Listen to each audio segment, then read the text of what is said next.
It's time for another spicy backpacking take, and today I'm going to be talking to you about backpacking base weight. How important is your base weight for backpacking, and does it really matter? I had some unexpected outcomes from putting together a base weight spreadsheet, and in my 20 years of backpacking, I didn't see these coming. Yes, I've been a backpacker for 2 decades, but I never bothered calculating my base weight, which is the weight of all of my gear minus consumables like food, fuel, and water. It just never seemed to be an exercise that would really have a huge impact on my trips, and I'll get into that in just a little bit. Now, I went into this experiment to justify the cost of some new gear I was eyeballing, and because it was winter, and I was bored. And I came out of it with an entirely different approach to backpacking. As I weighed my gear in my kitchen using my scale while my toddler was napping, one thing I kept asking myself came up again and again. Is this something every backpacker must do? It turns out the answer isn't as straightforward as you would think. Calculating your base weight can lead to some pretty serious problems. There's quite a bit to unpack. See what I did there? So let's dive right in. First, I've been an expert backpacker for many years. I used to write about backpacking professionally for major outdoor media outlets, but I am not a thru hiker. I'm a weekend to week-long trip backpacker that's dedicated to leveling up the skill set of the weekend warrior. So if you're a thru hiker or you're considering thru hiking, you're going to want to take my takeaways with a grain of salt. There are definitely still some useful things in here that most people aren't going to tell you, but I'm not attacking this with a thru hiker mentality at all. Okay, let's get on the same page because base weight means different things to different people. Essentially, I weighed everything I owned except for stove fuel, water, and food. And although I did not include it in my base weight, I did weigh my clothing and trekking poles. Some people refer to this as worn weight, but I think that's pretty misleading because you wear your backpack too, and that should be included in your base weight. I created several base weights based on solo versus non-solo trips and desert versus mountain trips, since those are the types of places that I typically backpack, and each place requires a different base set of gear. Fun fact, my desert weight is actually heavier.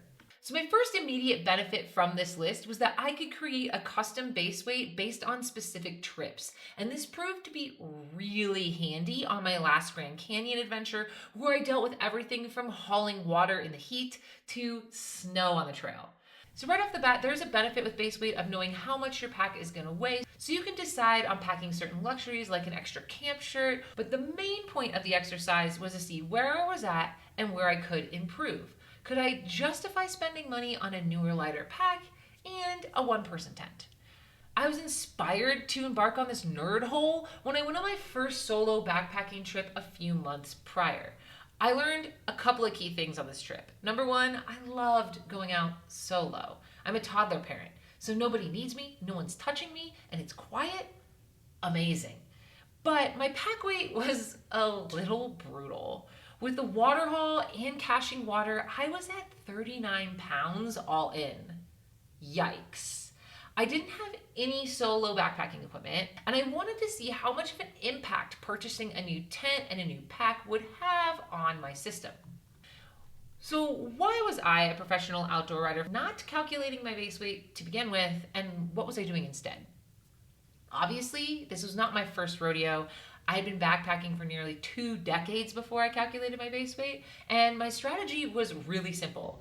Upgrade the gear to be lighter when it came across my lap, or if something broke, and make smart decisions when I packed. It's not like I was carrying around canned goods, beers, and tons of extra gear that I didn't need on every single trip. I did know that you don't need to pack things like the stuff sack that your tent comes with, and I understood that having a lighter bag means you have an easier time, so I was fairly diligent overall with my packing. But when I added everything up, I had a base weight of around 18 pounds for a solo trip. That's actually quite a lot. It's not heavyweight territory, but it's a far cry from ultralight, and I wanted to be below 15 pounds. So I had some work to do. But this is where things got surprising. At first glance, it looked like it didn't really matter that I calculated my base weight at all. I just happened to know how much all my gear weighed, and that was somewhat helpful, but I didn't feel it was super necessary. But let's dive into the why here. Immediately, I saw that I could save around 12 ounces if I got rid of a few stuff sacks, zippered pouches, upgraded my cook pot to be ultralight, and switched to smart water bottles from a bladder. But honestly, not really impactful and didn't feel like it was worth the several hours it took for me to weigh all of my stuff. And then from there, I shaved another 1.25 pounds off from upgrading my backpack from an Osprey Aura to a Granite Gear Blaze. And for solo trips, that one person tent would shave another pound. And it was done. I really didn't need to calculate my base weight to reach that 15-pound goal, swapping my old stuff out for new stuff. So if you're just looking to optimize what you've got or you're looking to upgrade specific pieces of gear, you really don't need your kitchen scale. You just need to do a comparison between your old stuff and your new stuff and then sell your used gear. I thought this was a done deal from here. However, I was just beginning my journey. This is where I started to get into a bit of trouble, or not, depending on how you look at it. I just couldn't let some things on that spreadsheet go.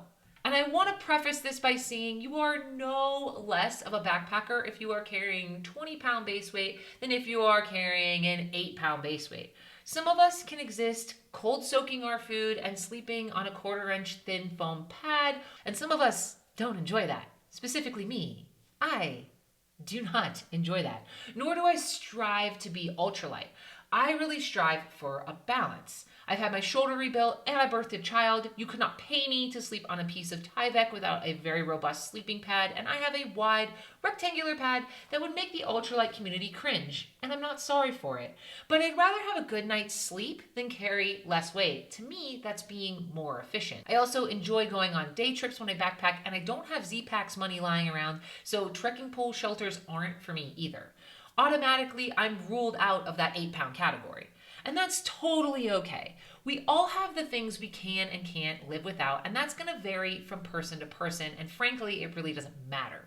But once I had this magical spreadsheet with unlimited possibilities laid out before me, I couldn't let the weight debate go, and I wanted to shave more and more. I started down this super slippery path that quickly got a little bit out of control. First, I got the pack, the Granite Gear Blaze, which is an amazing budget-friendly compromise between a UL bag and a traditional backpack with the support I need given my body's requirements. But then I picked up a used Gossamer Gear Mariposa, spending an extra $200 that I probably didn't need to spend. I switched from a traditional bladder to smart water bottles, and this move saved me up to 5 ounces on desert trips where water hauling was involved. But I really hate stopping to take a drink. It interrupts my flow so badly when I'm hiking, especially on big grueling days. So I spent another $40 on a drinking tube that attaches to the water bottle and lets my smart water bottle act like a bladder. But then, of course, I had to counteract all of those added ounces, and I ended up upgrading my bear protection system to an ultra lightweight grizzly proof bear sack. And this just kept happening and happening. And sometimes I debate if it's still happening. Before I knew it, I was in a consumer hole where I ended up spending a lot more money than just upgrading my tent and pack. In fact, I ended up spending nearly $500 when this was all said and done. And this includes the offset I had from selling my old gear on marketplaces. And I wasn't expecting this at all. I'm usually very frugal and sensible when it comes to money. I live a pretty minimalist lifestyle, and that just largely went out the window. Lesson number 1, calculating your base weight is gonna be rough on your wallet no matter how you cut it. If I had to do it all over again, I would have set aside a reasonable budget and put in a contingency spend on that budget, because you may have to play around with your setup and you may not be able to sell your old stuff for as much as you'd like. So keep that in mind when you're creating your budget number. The low blow to the wallet aside, where did the base weight leave me at the end of the day? I went on my first backpacking trip with an almost entirely new strategy with my kit. I even overhauled the way I do food, only needing 1 to 1.2 pounds of food per day. See the show notes for how I make that happen. The base weight for my last trip was just around 14 pounds, and that included heavier items like micro spikes, rain pants. The heaviest my bag ever got overall was 25 pounds, and that included a pretty substantial water haul. It was honestly a far better experience.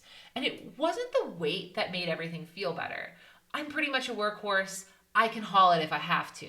It was a mindset shift that caused me to have a much, much better trip. And that's where I really began to get it. Calculating your base weight isn't about shaving ounces and going for the record for the lowest pack weight possible. It's about uncovering what you value when you're traveling with your house on your back. And that is totally different for everyone.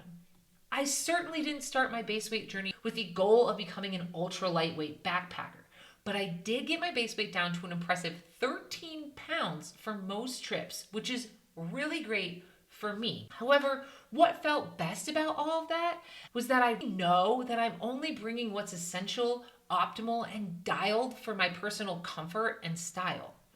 Despite having done thousands of miles of backpacking previous to this endeavor, it felt like I leveled up to this new era where I was backpacking as my most authentic self.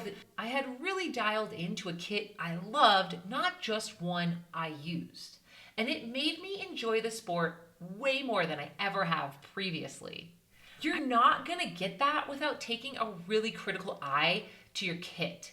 Calculating your base weight gives a really accessible way to do that, but it can be problematic if left unchecked.